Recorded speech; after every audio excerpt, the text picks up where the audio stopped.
My name is Dan Stewart. Currently I have two companies. The first is called Geological. We're a geotechnical contracting company, and we have about 30 employees. And the second is Happy Grasshopper. We're a totally automated keep-in-touch service. It's a web-based company. We have 5 employees. We hit the jackpot with the serial entrepreneur. Where did that come from? I grew up wanting more things than I had. And I think I had the great advantage of needing to work at a young age. So there are things you can learn when you're growing up. When you're very young and you take your first job, it's always a great time to learn. I had just wonderful mentors. I was very fortunate that way. I don't think that entrepreneurs are necessarily born. I think they can absolutely be made, but there has to be some interest there. What was it that gave you the confidence and courage, I guess, the first time, and then after you succeed, to do it again and again? The first time I started a company was because I worked for corporate America and I did not like the idea of not having control over my destiny. I found that very distasteful. And so I was fortunate I got to work with a number of entrepreneurs in the job I had, and I just found it infectious and addictive. Is there a formula as you come in? Is there a checklist in your mind that you want to do with each of these things? Is it 7 businesses? It is 7. Yeah, okay. It's definitely 7. So 7 times now you've gone through this process. Has it been different all 7 times, or what? How has it been different? How has it been similar? They've been different. They've been entirely different industries and business types. But the thread that carries them through is the discovery of pain.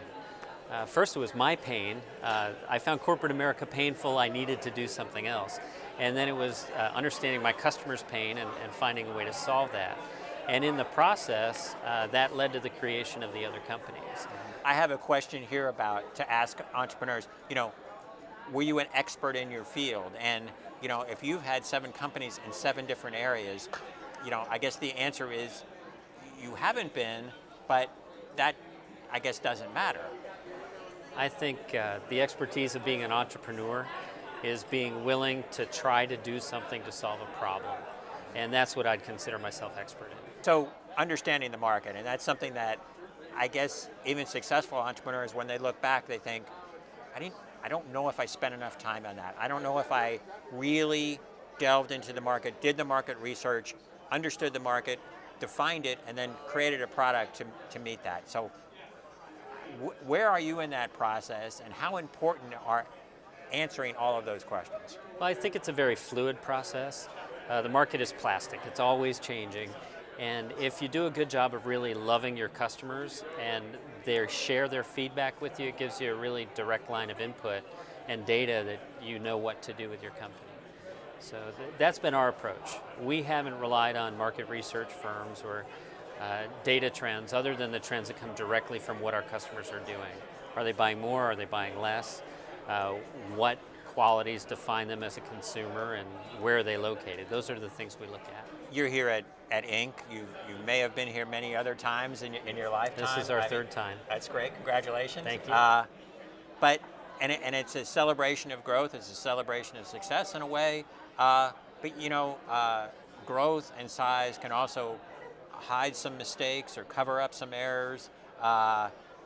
Bigger isn't necessarily better. So do you think about that? Do you worry about that? Do you think, I don't want to be blinded by the success that we've had as we look forward?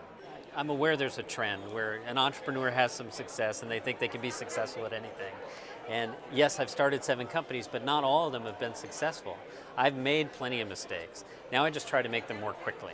I want to disprove that a company is possible as quickly as I can. Test the market, test the product, test the service, make sure it's working, and if it's not, move on to something else. That is, of course, if it can't be fixed. Can we talk a little bit about funding, about what you've learned about funding, how you funded these different entities? Have you gone down different routes? What have worked and what haven't? Well, the first business I started was funded out of my 401k and the equity I had in my home, and credit card debt and anything else I could do to keep the company moving forward. And I've been fortunate enough to be able to self-fund all the subsequent companies. We're actually, for the first time, considering raising investment capital now. I also want to talk about how you stay in touch with your associates that you work with, the culture that you bring, and sort of the core principles that are important to you for the companies that you run. Across the board, the culture in our companies is the same. We work very, very hard at creating what we call a meritocracy. We want the best idea to win. And I really don't care if someone's worked with me for 10 minutes or 10 years. If they have the best idea, I want that idea to win. So we regularly have meetings where it's kind of a free-for-all in the office. The culture we have makes it okay for us to shut the doors, put all our egos aside, leave them outside, and just really construct and deconstruct an issue and get to a point where we have a consensus about the best way to move forward. And then we test and measure immediately. So if the idea wins, we stick with it. If it doesn't, we quickly move to something else.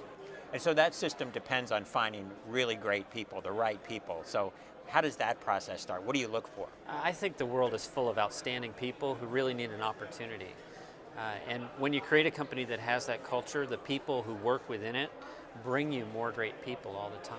We're very fortunate. We've had extremely low turnover for the years we've been in business, and our best source of new employees has been existing employees. How do we get more entrepreneurs, number one? How do we get them to be more successful? And then how do we get them to grow?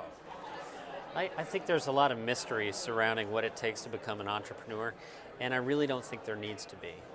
I've been in businesses in the past where I saw an enormous number of wantrepreneurs come through the system, people who really have a desire to succeed in business, but they don't necessarily have the background or the education or even the experience that they need to really achieve their goals. So my advice to them has always been to get very, very specific and clear about what they want in the short term. When you're starting a business, trash your 5-year plan, trash your 1-year plan.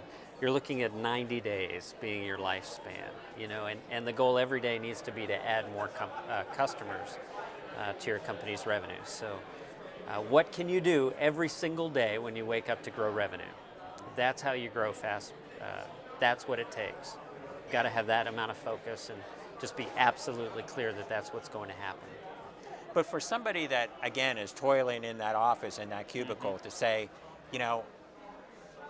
do this, do it wisely, but, do it. Well, the first step, I think, is to realize that they absolutely can. I wanted to be an entrepreneur for years before I finally decided I could do it. And I looked around me at business owners, and I thought, I don't have the education, I don't have the background, I don't think I have the skills to do that. And then finally I just decided, I'm as good as anybody else, why not me?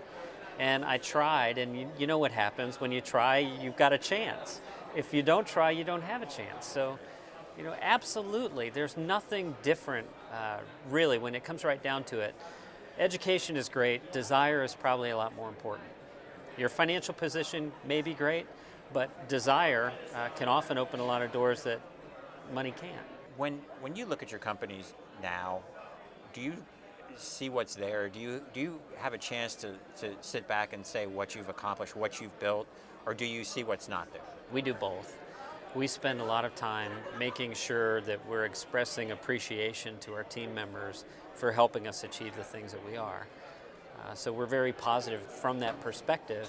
But part of our culture, we call it our 2-millimeter culture, is what can we do every single day to get just 2 millimeters better? So it's definitely ingrained in us to also constantly be focused on what aren't we doing that we could be?